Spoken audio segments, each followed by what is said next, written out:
President of the United States.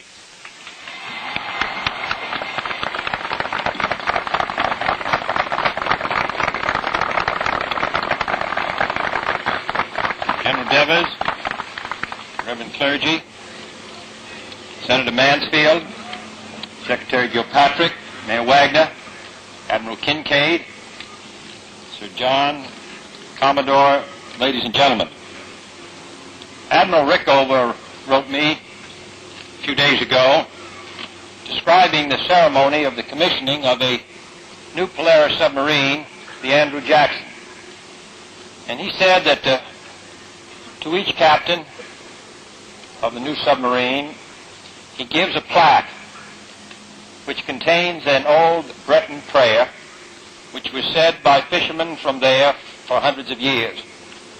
And the prayer says, "Oh God, the sea is so great and my boat is so small. The sea has been a friend or an enemy of us all, but it has never since our earliest beginnings carried special hazards for the people of this country. We started as a beachhead on this continent. Our forebears came by that sea to this land. The sea has been our friend and on occasions our enemy. But to life in the sea, with all of its changes and hazards, was added the struggle with man. And it is that struggle of nature and man which cost us the lives of 4,500 Americans whom we commemorate today. We commemorate them particularly appropriately here in the shadow of the Statue of Liberty.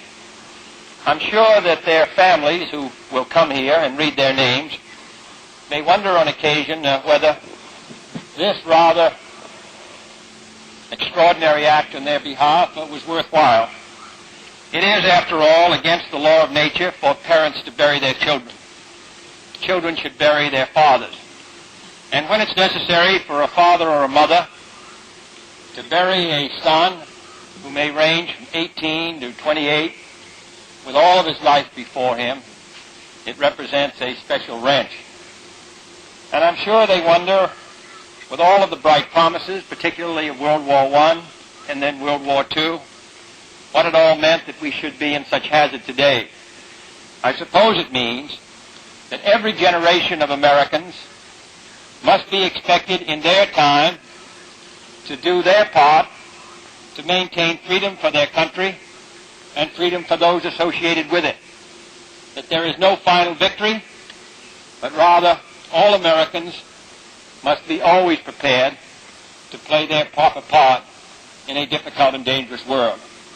These 4,500 Americans did, dying in the Western Atlantic.